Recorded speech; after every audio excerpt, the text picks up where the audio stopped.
So today's class, we're going to be making some shrimp spring rolls, and these are Southeast Asian inspired. Vietnamese really is where these originated, and Vietnam is where these originated. It's Vietnamese inspired, but we've also got a peanut sauce that's a bit more Indonesian, so we figured we'd go Southeast Asian with the descriptor. But we're making some seared shrimp, and we've got lots of other delicious fresh veggies and herbs that we're going to be putting in the spring rolls. And we're also making some rice noodles, and we're wrapping everything in rice paper. One of our pieces of machinery just kicked on, and can you guys still hear me okay? Yeah, okay, good. I think Zoom does a good job like filtering out the background noise, so that's good. But it's pretty loud in this commercial kitchen here. Okay, so I want to touch on some food safety issues up front. So the first thing I want to talk about is shrimp. So shrimp, of course, is the most has the most potential places that you can go wrong when storing it and cooking it and all that stuff. So it's always very important to make sure that your shrimp was stored correctly before you bought it. Typically, unless you're Margaret with fresh shrimp in Texas, probably the rest of us bought frozen shrimp. When you look for frozen shrimp in your grocery store, you always want to make sure that you don't see any like freezer burn inside, because that's a sign that it might have been thawed and then refrozen, which is a food safety issue. And when you bring it home, the best way to thaw your shrimp is to thaw it in your refrigerator. That is the safest way and the most hands-off way. It's the easiest way, as long as you can remember to pull it from your freezer into your fridge a couple days before. But you can also thaw your shrimp under cool, lukewarm, running water. If you dump the shrimp out into a strainer and put it in your sink and let the water run over it, not sit in a bowl of water, but let the water run over it. That is also a good way to thaw your shrimp. And kind of last resort is you can thaw shrimp in a microwave as well, but that also starts to cook it a little bit. So not ideal, but if you have a setting on your microwave that says, defrost, then that would be the one to go with. So shrimp also, I have a handy, I'm gonna spotlight my overhead view. I have this overhead view so you can see what I'm doing here. So I've got a digital thermometer here. Digital thermometers are the best because there's no question about what the number says. You don't have to read where the meter is. It's just a very clear number. So we're going to be cooking our shrimp to 145. That's the safe cooking temperature for seafood. That goes for fish as well. So we're also going to be using some hot water tonight. We're going to be cooking our rice noodles, which cook very, very fast. So what we're actually going to do is bring water to a boil, take the water off of the burner and put the noodles in and kind of let them sit for about 5 minutes. But then we're also going to use that water to dip our rice paper in. So you got to just be very careful. You don't burn your fingers. I would recommend using a pair of tongs to hold your rice paper to dip that into the water. But I'll explain all that a bit more when we get there. So also this is a reminder to make sure all of your produce and your herbs are washed and ready to go. And make sure that you've got a nice sharp knife. Dull knives are more dangerous than sharp knives because they don't get a good grip and they can slip and cut you. So sharp knife is very good, very helpful. All right, so I think I'm just going to jump right into it. The first thing we're going to do is cook our shrimp because we want that to cool down to room temperature before we put it into our rice, or wrap it into our spring rolls. So I'm going to bring my induction burner over. Put this over here. And the first thing we're going to do for our shrimp, we're going to be putting some garlic in there. And I would recommend, if you have a microplane, like a really fine grater, this is super, super helpful for garlic. It's just another option instead of mincing. You can just grate it. I have a really, really big garlic clove, so I'm just going to grate that whole thing. And I'm going to use half of it for the shrimp and half of it for the peanut sauce. But if you have smaller garlic cloves, you can do one small clove for shrimp, one small clove for the peanut sauce. So we've got this like cupped area underneath. I'm gonna just put this down to get a little bit of like leverage and go against the blades here. It's best to go in one direction against the blades instead of back and forth, although that does go faster. You want to preserve the blades of your microplane. If you just go back and forth like this, you're going to be squishing, flattening out your blades after a while. So it's best to preserve the sharpness and just go in one direction. You got to be real careful when you get down to the bottom that you don't grate your fingers by accident. So get as close as you can. No need to risk your fingers. I'm tapping all the garlic out the bottom. Check and make sure there's nothing really left there. So we're all good. So it ends up being like a paste. Those of you that attended our class last month, we made an actual garlic paste. However, Vietnamese cooking is not super salty. So we don't want to be adding a lot of salt to this garlic like we did to make our garlic paste last month. So instead, we're doing a microplane. All right, so I'm moving my burner under the camera here so you can see. And I have my shrimp here. I'm not doing quite as much as you all are because I'm not making the full 4 servings, but this shrimp is, it has the tails removed. So we don't have to worry about doing that later. And what we're actually gonna do when we put this in our spring rolls is we're gonna cut them horizontally. So they're gonna double. The amount of shrimp you make will be double. I'm gonna grab a bowl. All right, so my shrimp is going in this bowl. I'm putting my half of my garlic in there because the other half I'm saving for my peanut sauce. And I'm gonna just do a little bit of salt and pepper, not a whole lot. So shrimp for spring rolls often is steamed instead of sauteed. But since this is such a simply flavored dish, I thought this would add a little bit more like texture to it, a little bit more flavor. Where's my spoon? All right, I'm just gonna toss this around. So it's just garlic, salt, and pepper. That's it.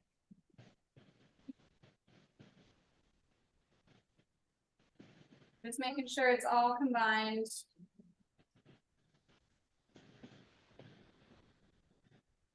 All right. Now I'm gonna grab a non-stick pan for my shrimp. Not the prettiest pan, but it works. And I'm gonna put this on about medium. Whoops. My induction cooker doesn't like this pan. Let me grab a different one.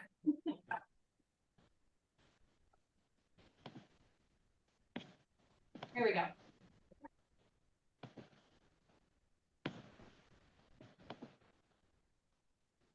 Okay, so I've got this on about medium heat. I'll adjust it if necessary, but I'm gonna let it heat up and I'm gonna add a little bit of canola oil. Canola oil is best if you're using a higher heat that could get smoky because canola oil takes more heat to get smoky than, for example, olive oil does. How's everybody doing so far? You can feel free to unmute if you have any questions.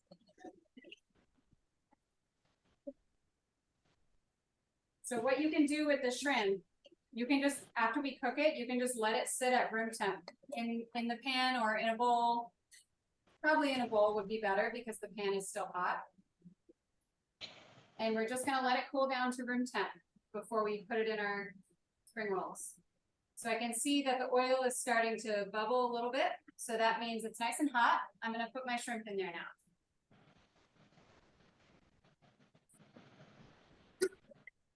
And they're starting to sizzle, so that's perfect. That's what I wanted to hear. I'm gonna make sure they're all in a single layer because shrimp cooks really fast, believe it or not. I feel like people get a little nervous about seafood sometimes. But it cooks really fast, super, super easily. So it's kind of sizzly. You can see some of the shimmery oil on the bottom is bubbling a little bit.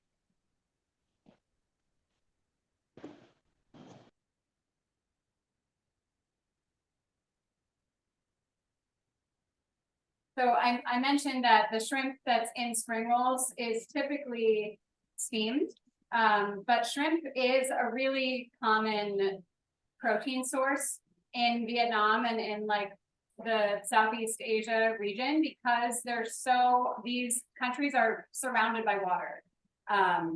They've got, fresh seafood with all the rivers. They've got Vietnam is, half of the country, the length of the long skinny country is all coast, the ocean coast. So lots and lots of seafood there.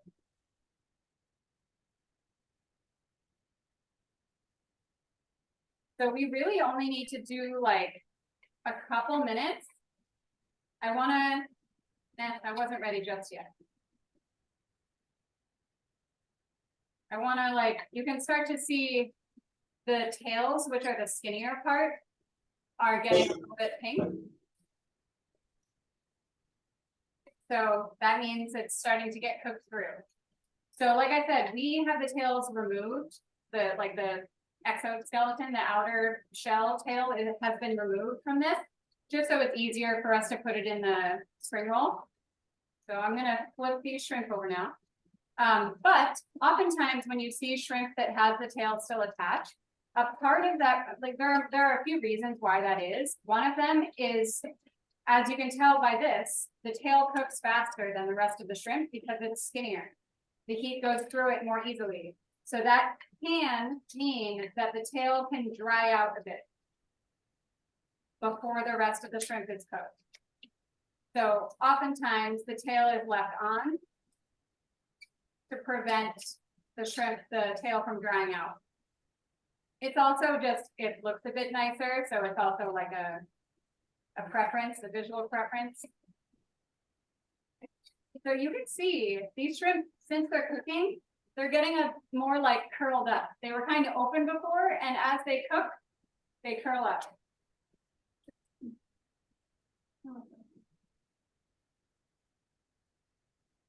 So the best thing about having a digital thermometer is that it takes the guesswork out of cooking something like shrimp. If you were a little bit nervous and looking at this, you're like, how do I know if it's fully cooked? You know by using your thermometer. So I'm turning this on. And I said before, the temperature we're looking for is 145, the internal temperature. So to get that temperature, you don't want to stick this all the way through the shrimp because then you're taking the temperature of the pan. That doesn't help you. So you want to look for like the thickest piece of shrimp. I think this one right here is pretty thick. And I'm going to stick this into the middle of that really thick part. And right now that is at about 120. So it's not ready just yet. Some of these middle ones are getting a little bit stuck. So I want to make sure that all the shrimp get an opportunity to sit in the middle.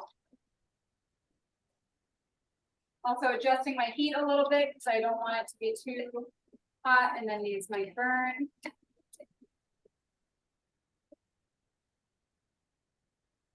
All right. So let me take another temperature. I'm going to check this guy.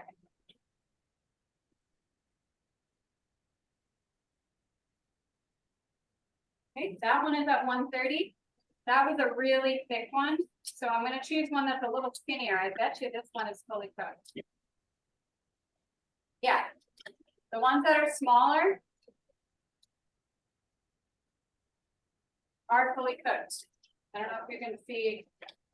It was 152. That was the one that I just took. So I think I might just scoop out the smaller ones because I don't want those to overcook. So I'm just going to put those into a bowl and set them aside, like I said. And I'll leave the really thick ones because I know those still have to cook a little bit more. You don't want to overcook them. If you overcook, they can get kind of tough. And we don't want that. But look at how fast this was. This was super, super fast. Shrimp is really easy. If you were cooking a shrimp another way, you might like toss it with some spices and stuff and then put it in the pan. But either way, it cooks really fast. All right, so this was my biggest shrimp. Let me see what it looks like now.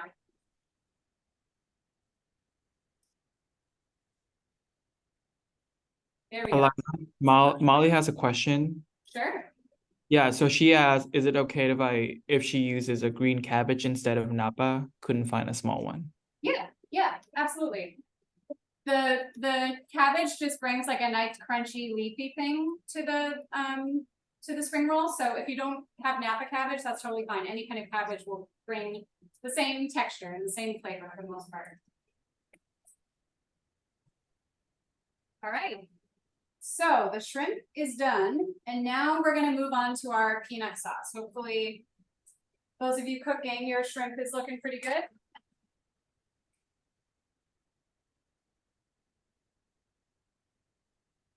All right. Yep, I'm with you. Awesome. All good. Cool. Okay, so we're moving on to our peanut sauce. So peanut sauce sometimes is cooked in a saucepan, but we're just gonna mix a bunch of ingredients together at room temp and it's delicious. So I've got a couple limes here. I'm gonna put one hand over the other and roll it, put a little pressure and roll them. This helps the juice come out when you juice them. We're gonna juice 2 limes. I'm cutting it not stem to stem, but I'm cutting it across. The stems are on these ends, and I'm cutting it like that horizontally. So I'm just cutting it in half. If you have a juicer, like a handheld juicer, that can be helpful for this, but you don't need one. And the trick with these juicers is not to do what it seems like and put it in like that, but instead to flip it and put the cut side inside. So I'm juicing.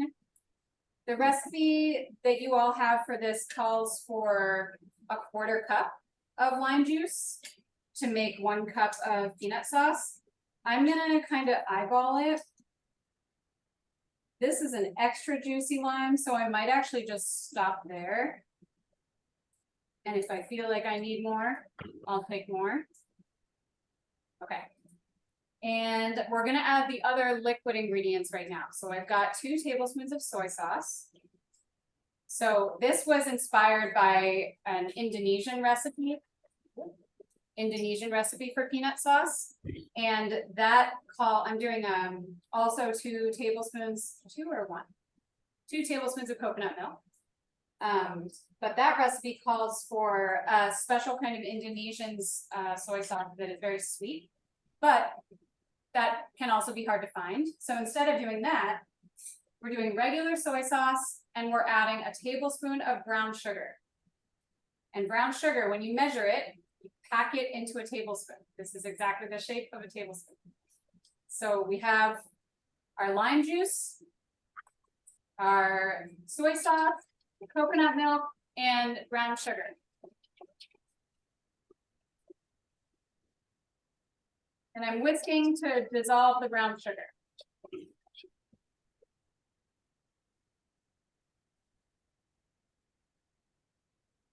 All right. And from there, we have some cayenne. So a typical, more traditional recipe might call for a chili paste, but chili spice is a good substitute. I'm only doing a pinch. I'm kind of a wimp when it comes to spice. I'm trying to increase my tolerance, but I'm just doing a pinch. The recipe, if you like spicy, you can do a 1/4 teaspoon to 1/2 teaspoon.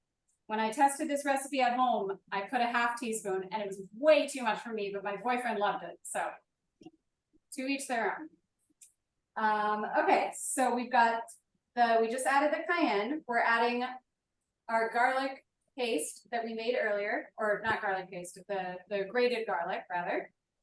And we've got 1/3 cup of creamy peanut butter. You could also do chunky peanut butter if you'd prefer. And a more traditional recipe calls for you to grind the peanuts yourself. So I'm scooping out all this peanut butter. And I'm gonna whisk all this together, and then our peanut sauce is done. Definitely gotta taste test it though after you whisk it. It always seems weird to see like chunky, like a big blobs of peanut butter, it's sitting in the liquid. But it does, having an actual whisk instead of a spoon to mix this helps very much to break up that peanut butter. It also kind of helps to like, again, those of you that were here in our last class, we made emulsified salad dressings. This is kind of like an emulsification. Some recipes call for you to add a bit of hot water or warm water at the end to thin it out if you like, but that can really lead to like separation, and you end up with like, if you've ever, had I don't know, squeeze lemon juice into yogurt and it gets kind of like, little stringy pieces. That's what this kind of ends up looking like if you add too much water in the end. So I actually don't think this recipe needs any water. I would say if you wanted more liquid, you could add more lime juice or some more soy sauce. But there it is, it's all combined. So you can see it's dripping a little, but it's decently thick, which is nice because that means when you dip your spring rolls, it's gonna coat them very well. So this is done. We're gonna set this peanut sauce aside until it's time to eat. I'm gonna just rearrange my ingredients here. So we have all these ingredients to prep, all of our fillings for our spring roll. But before we do that, we're gonna put some water on to boil. And that's gonna be for our spring roll, for our the rice noodles. So I've got my burner off to the side. So I'd recommend using a pot that's actually decently wide, because we're gonna be, like I said, using this same pot to dip our rice paper in. And I'm not sure what size rice paper you all got. The ones that I have are about an 8-inch diameter. So that's probably this big in this big pot. So, I wanna make sure that the pot has a wide enough diameter that I can fully submerge the rice paper when it's time to do that. So I'm gonna fill this up.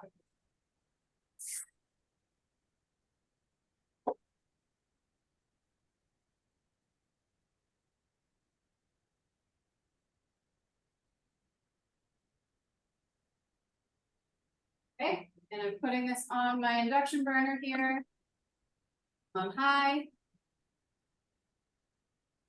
So I can bring it to a boil while we're cutting all of our other ingredients. Okay, so the first ingredient I'm gonna work with here is the cucumber. I only have this piece because that's all I need for what I'm making, but use as much cucumber as you like. I will say that when you cut up all these ingredients, you end up with more filling than you realize, and the spring rolls don't need a whole lot. So keep that in mind. So this piece of cucumber, I'm gonna cut the end off here. And what's left is probably like 4 inches long. And with my 8-inch diameter rice paper, it's gonna be about this big if I'm cutting little strips of cucumber. So that's what we want.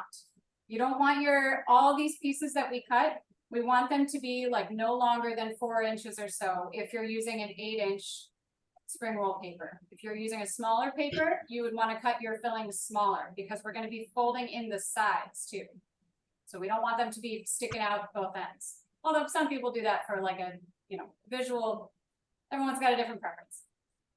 Okay, so I'm going to cut the cucumber in half just so I have a nice big flat surface so the cucumber doesn't roll around. Now I've got these good flat surfaces.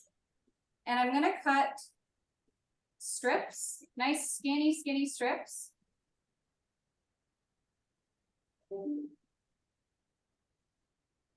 And then I'll cut those strips into a julienne. So you've probably heard that term before when you've read recipes. Julienne just means you're cutting something into long skinny strips. So I've got the planks that I just cut. I've got those kind of like laying down a little bit. And now I'm going across and cutting skinny strips. And we're going to be doing the same process with the carrot. A little bit different with the cabbage. We're doing scallions as well, which are already kind of that shape, so that's easy. So yeah, there we've got some nice skinny julienne. So I'm gonna put those off to the side. I'm gonna cut this other half. So I mentioned earlier that spring rolls, that the flavor is usually just very like fresh, not like a ton of spices, not a ton of salt and pepper. There are definitely lots of fresh herbs used in like Vietnamese food. I think specifically northern Vietnam has a lot more of like the fresh ingredients. And Tristan, our marketing guy, he actually is Vietnamese. So Tristan, what is your experience with spring rolls?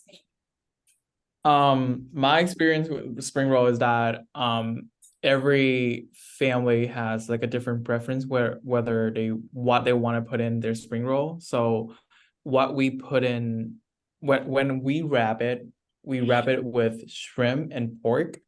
That's what we normally eat with. And the peanut sauce that we make, we actually have to cook it and use the hoisin sauce that you guys can get it from the Chinese market or any Asian market that you can find. That's, I mean, it's like different from between like families. So to each their own, whatever they like, just wrap them in. Yeah. Tristan, also, I feel like I'm gonna just say this for the rest of my life because I love it so much. What did you say that your family says about the seasoning to put in stuff? Yeah, I feel like every Asian parents are gonna say this when their kids are trying to learn how to cook. Whenever an Asian kid try to ask their parents like, how do you know when you season your food enough? Your parents are probably just gonna say like, just season it until your ancestor or like your just whatever you feel right. Your ancestor tell you to stop. Exactly. You listen to your ancestors and they tell you Yeah. how much seasoning to use. I think that's so awesome. And then also Eliza, Margaret has a question. Sorry, Margaret, I didn't miss your question. It's just that Eliza was explaining it. So she asked, can leftover coconut milk be frozen? So that's a great question. I think that because coconut milk has such a high fat content, I could see it working as a frozen ingredient.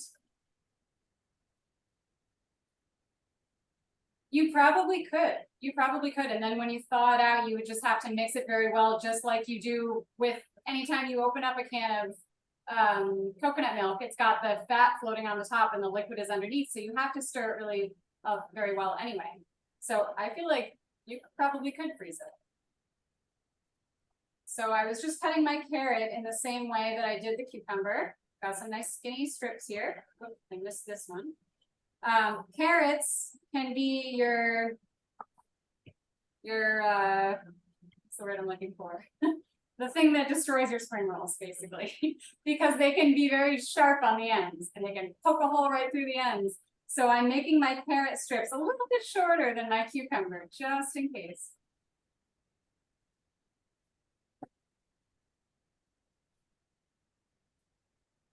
But yeah, that's interesting that Tristan said that every family has their own ingredients that they put in. And I guess that, that's the case with all family recipes. Every traditional dish that a family makes, everybody kind of makes it their own. Yeah, like my family, we don't wrap it with we don't eat it with carrots. We just only eat it with like cucumber.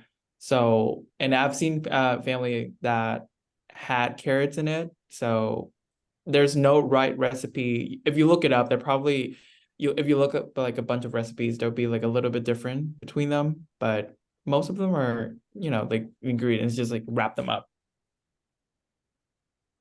Yeah, exactly. So I also, in, trying to read about the origins of this recipe, I was reading about how rice is so incredibly abundant in Vietnam, and Vietnam is actually like a big exporter of rice. And so that's, a big reason why when you think of like noodles in a dish like this, they're rice noodles, whereas, Chinese lo mein noodles are made from wheat. So rice is definitely super abundant in Vietnam. All right, so we've got our cucumbers, we've got our carrots. Now I'm going to do scallions. All I'm going to do with these, because they're already basically in sticks, I'm going to cut off the white ends because these are much more of a strong flavor. We don't need to discard these. We don't need to throw them away. You could save these to use in something else. So I'm just going to set them aside. And what I'm going to do is cut my scallions into 3 or 4 inch pieces, just like we did everything else. And I'm just going to cut them a little bit lengthwise because there are some like wider spots, especially the spots that were closer down to the white end. The lighter green they are, the more strong oniony flavor they will have. So I'm just cutting lengthwise to make them a bit skinnier. All right. So our scallions are done. Hopefully your water is starting to bubble like mine is. I'm watching it.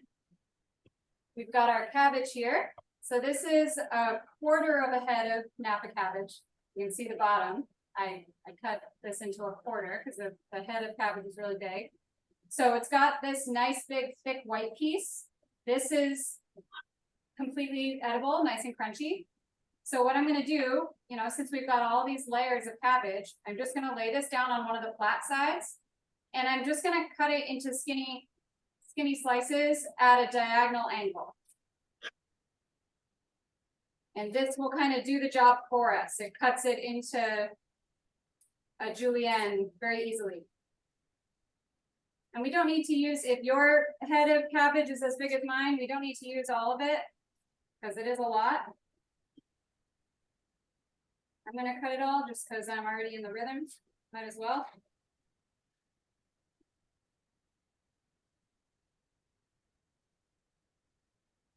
All right. So we've got lots and lots of cabbage here. Lots of skinny pieces of cabbage. I'm going to put this off to the side. Time check. All right. So now we've got some herbs. We have mint, fresh mint, and cilantro. So we're just going to pull the leaves off. You can like fold them. Easier to see against white. I've got the leaves on either side. I'm going to fold them to one side and pull them off. These mint and cilantro leaves we're going to do whole. And when you wrap them up in the rice paper, which is clear, you're going to see these leaves right through and it looks so pretty. But mint and cilantro are 2 fresh herbs that are often used in this kind of a dish. So I just have like a few sprigs. I'm only going to do a few leaves, 2 or 3 leaves per spring roll. So we don't need too many. And yeah, my water is definitely starting to boil. That's good. This mint smells so good. If you are, somebody asked how many cups of cabbage. Let's see. In the original recipe, I called for, what did I say? A small head of napa cabbage. What I have here is definitely more than enough for what I'm making. If you are making what the recipe says, the like 12 to 16 spring rolls, you would probably want to have, I would say, 3 to 4 cups of packed packed cups of cabbage, probably 3. All right, so now we've got cilantro here. So again, we're gonna use the whole leaves, so I'm gonna fold them over to one side, pull them off, and pull all the leaves off the top together. But I was starting to say, if you are not super familiar, if you're not, used to using fresh mint or fresh cilantro, I definitely encourage you to try some while you're ripping these leaves off. You for sure have had these herbs before in other dishes, but they might have been cooked or they might have just been mixed in with other things and you didn't even know that you were tasting them. So this, in a dish like this, that's so fresh and naturally flavorful, you don't, it's easier to taste the individual herbs. So this is a good learning experience to identify yourself with mint and cilantro on their own. And then maybe the next time you eat a dish that has those herbs in it, you can recognize that flavor.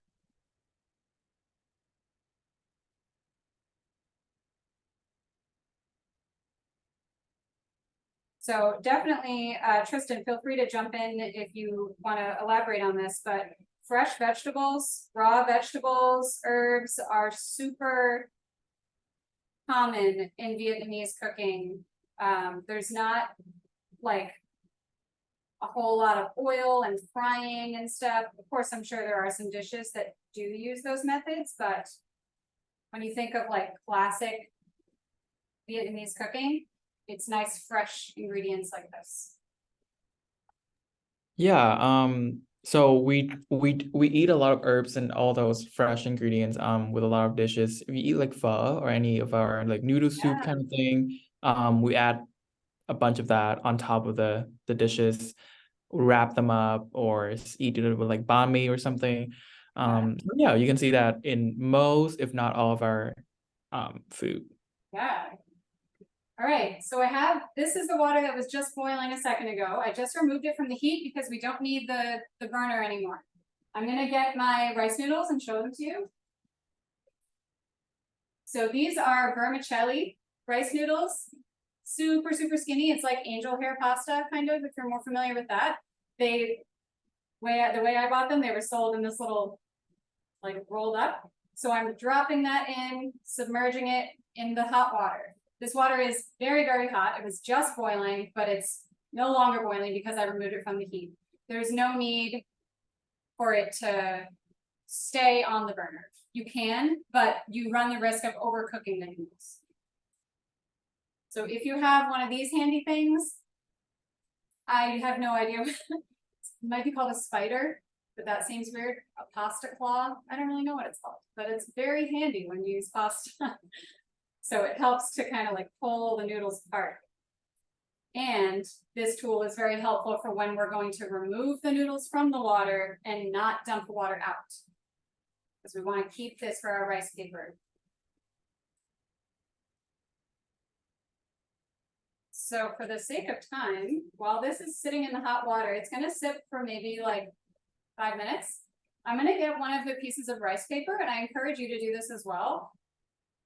We're going to dip one in the water, not to wrap anything, but just so you can see what it feels like.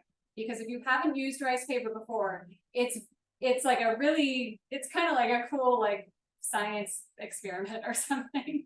Like it looks like it's not even food. It looks like it's plastic because it's just like a clear thing. So I'll show it to you. And it seems, it's super pliable, flexible, bendy. And then when you dip it in the water, it becomes like glue. So it's easy for it to rip. It's easy for it to stick to itself like plastic wrap does. So this is what it looks like. It's got this funny, it's got like a textured pattern on it.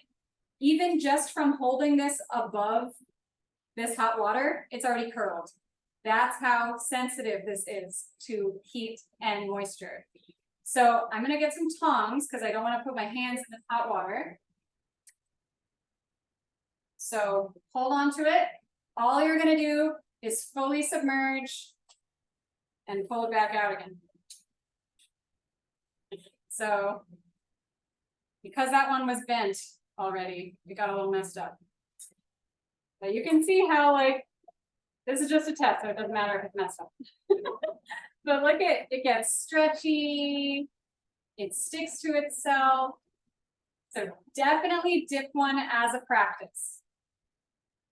And it goes to show how brief you want this to be touching that water, just a second. Fully submerge though, because you want to make sure you don't end up with any hard ripped parts. Like I didn't, this is kind of hard to see. I didn't fully submerge this part. And it's just like a hard plastic. It's like it was when it started. So you do need to fully submerge. Stretchy. It's fun to play with your food sometimes. So I hope that you all tested that. And let's check our noodles. Ooh, these are looking good already. So of course, the best way to make sure your noodle is fully cooked is to eat one. Sure you don't burn yourself. You can run it under some cold water if you want, blow on it.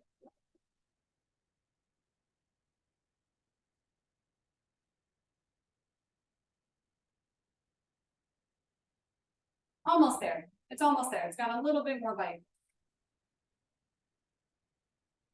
How's everyone doing at home?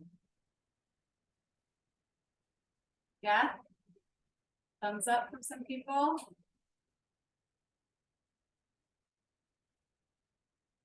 They're looking good. So because these noodles cook so fast and are so delicate, we don't want them to continue cooking after we take them out of the water because they're still hot. So what we're gonna do is put them into a strainer and run them under cold water. Just in the sink. Another thing you could do if you were making a dish that called for hot rice noodles, you could just toss them with a little bit of oil so they don't all stick to each other and kind of become like gummy and like a paste like the rice paper was. Okay, I feel like this is probably done. Let me just check.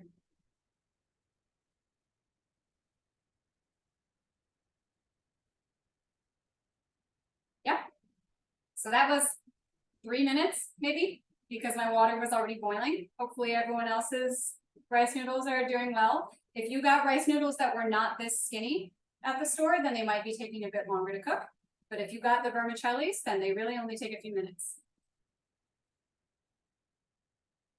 So I have my strainer. I'm gonna scoop my noodles out, put them in the strainer, and I'm gonna run this under cold water. Like I said, I wanna stop them from cooking so they don't get really gummy. I'll just get out as much of the noodles as I can. This water actually turns kind of cloudy because the starch from the noodles is like sort of leaching out into the water. Oh, that's funny. When I'm looking at this in real life, I like can't see the noodles, but when I look on the camera, I can see the noodles. That's funny. Well, that's good enough. All right, I'm just gonna run this under cold water right behind me.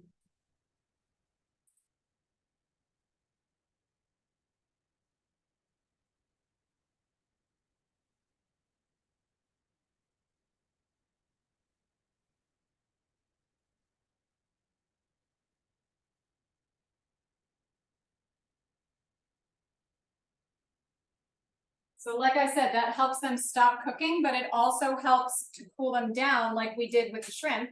We don't want to put all these hot ingredients into the rice paper because it'll really cause it to rip. So I'm going to take off my gloves because this next step is way, way easier when I can actually use my real hands. So it's time to assemble. Hopefully everyone's ingredients are good to go. You're going to want to keep, actually, I think what I'll do is I'll move the pot of water out of the way so you all can see me assemble the spring rolls instead of seeing the pot.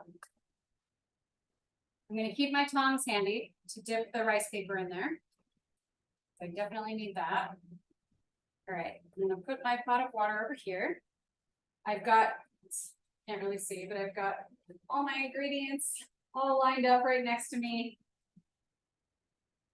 So you want to move kind of quickly. You don't want to rush it. You do have to be patient as you work with the rice paper, but you want to be sure that the rice paper stays sticky, so it can actually help you roll up the spring roll. So if you'd like to watch me do one first, that might be easier. But if you're really excited to get going, then go for it. So I've got the rice paper, I've got all my ingredients here. Oh, I just remembered. Forgot to cut the shrimp in half, so we don't have all of our ingredients. I'm going to show you what we're going to do with the shrimp. Okay, so piece of shrimp down, and of course I just took off my protective cut glove. I might need to put that back on again. And you're going to basically cut it across, parallel to the cutting board.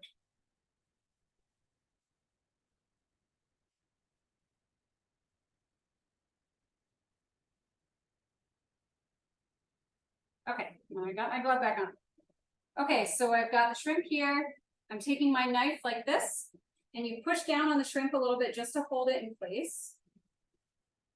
And you cut across. Now you've got not exactly 2 halves, but something like it. Try that again. Definitely takes a bit of practice.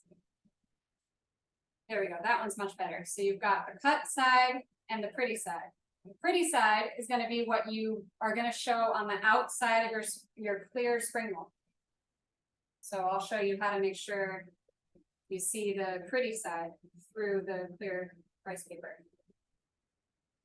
If you're a little bit too nervous to do this technique, you don't have to.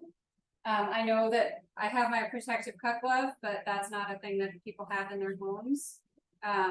So if you're a little too nervous, don't worry about it. You might want to just put maybe like fewer of the vegetable fillings in your spring roll so that you leave room for a wider shrimp.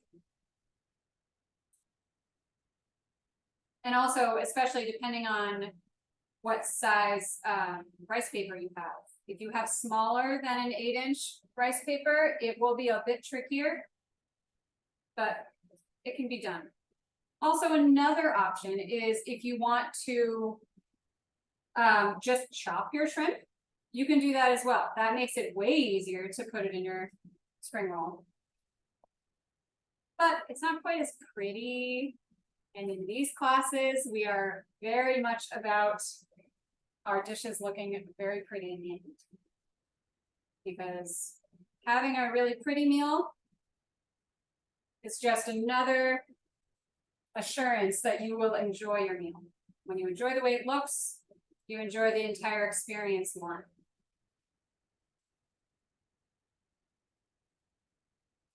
Okay, so I just have a few shrimp left to cut in half.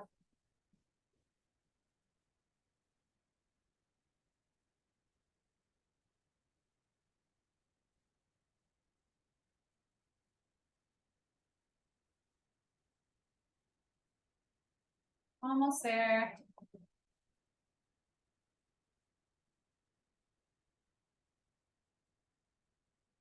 Okay, I think I got them all. Yeah, okay, now I'm good to take off my glove. Okay, ready for assembly? Okay, here we go. Now I can actually do it. I actually have, if you have a nice dry cutting board, you might want to flip your cutting board over or use a nice clean dry area of your counter. That's very helpful. I have a new cutting board I'm just going to slide in here. That's going to help me out. Like I said, any little bit of moisture makes these things very sticky. Okay, so like I said, if you want to watch, oh, I think my phone, there we go. If you want to watch first, feel free. So I've got my hot water right in front of me. I'm gonna use my tongs to hold on to this so I don't burn myself. Fully submerge, take it right back out, right down on my workspace. That's all it took. That's it. So what I'm gonna do first, you can do any order you like, but I'm gonna take, it's kind of hard to even see this, honestly. This is the top. and the bottom is. That's what it looks like. It's like kind of just invisible. So I'm gonna, in the bottom third, I'm putting my mint leaves pretty side facing out. I'm gonna do my noodles. The noodles are very helpful as like a cushion. Because like I said, the carrots can kind of mess you up. So the noodles are a nice cushion. And like I said, you're gonna wanna leave a couple, 1.5 inches or so on the sides, because we're gonna roll those, turn those sides in. So I've got my mint leaves down. I have noodles, I have some cucumber, I have a few pieces of carrot, not too many. I've got some cabbage here. And you're just laying them all in the same direction. Cabbage is a little bit harder to do that with, but we've got our scallions, I'll put a few in there, and then I've got the cilantro. Okay. So here comes the tricky part. I want to slide this up so you can see what I'm doing. So the bottom of the paper is here. I'm going to pick it up very carefully and slowly and stretch it and tuck the ingredients inside. And I'm sticking it down to the rice paper above it. So it's sticking right here, okay? Then I'm taking my shrimp halves, whoops. So here's the pretty side, here's the not so pretty side. I'm putting the pretty side down. So when you wrap it up, that's what you see on the outside. And my rice papers are wide enough that I can do 3 pieces of shrimp. Yours might not be, that's okay. You got your shrimp in there, you take your sides very carefully, fold it over. Really careful. And then tuck and roll.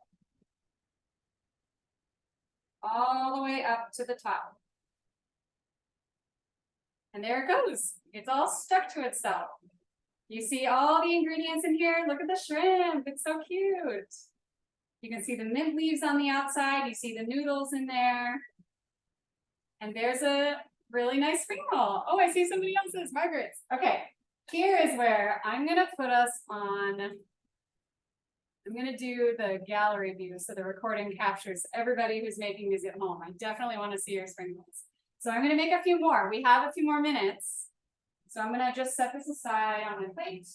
Oh, I definitely recommend you have some lettuce leaves or some extra cabbage or something.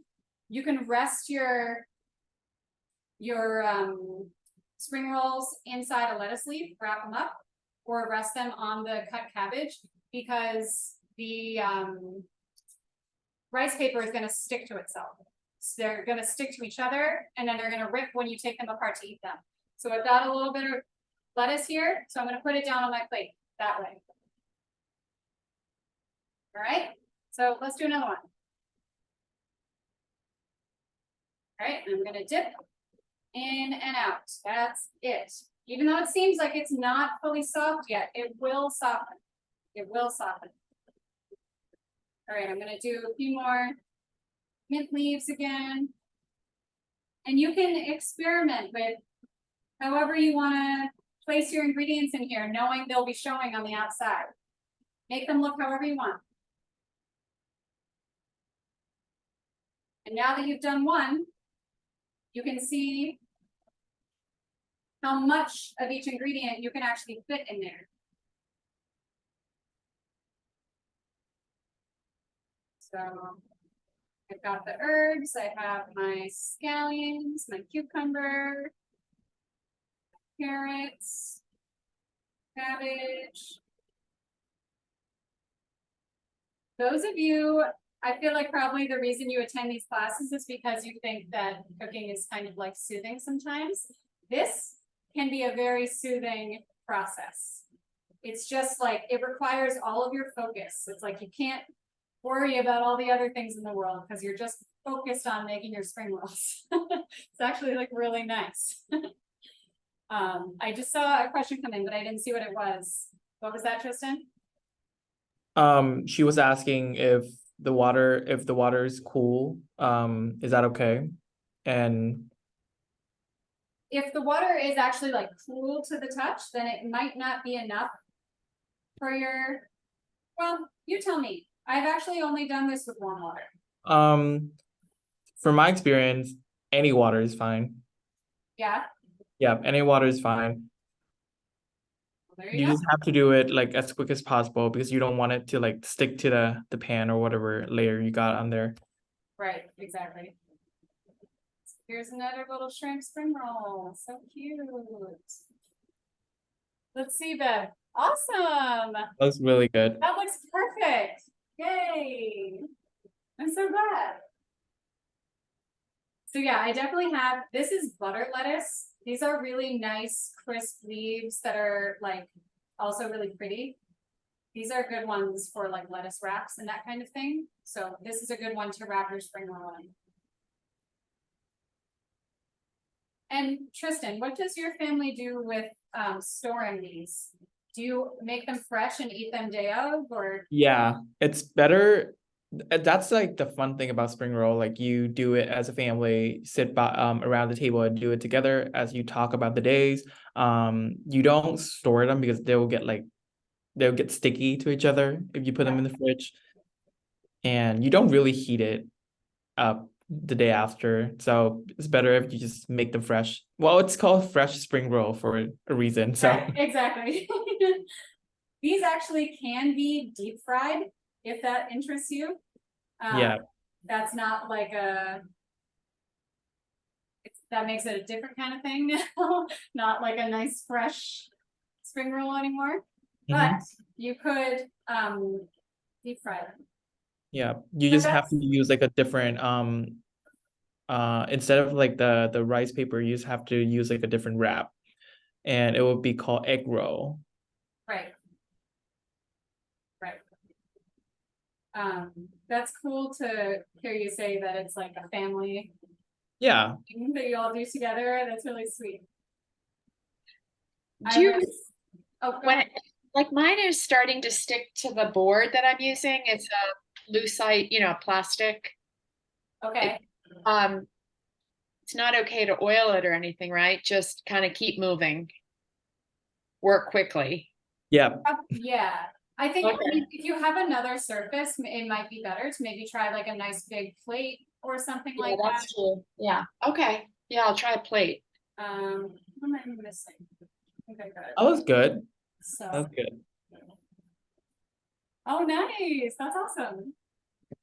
So I know we're over time now at this point. So those of you that are not cooking along, feel free to jump off, but I really appreciate everyone being here. This is so much fun. I'm just gonna keep rolling a few more of these spring rolls. Those of you at home, I think, are gonna keep doing it as well. But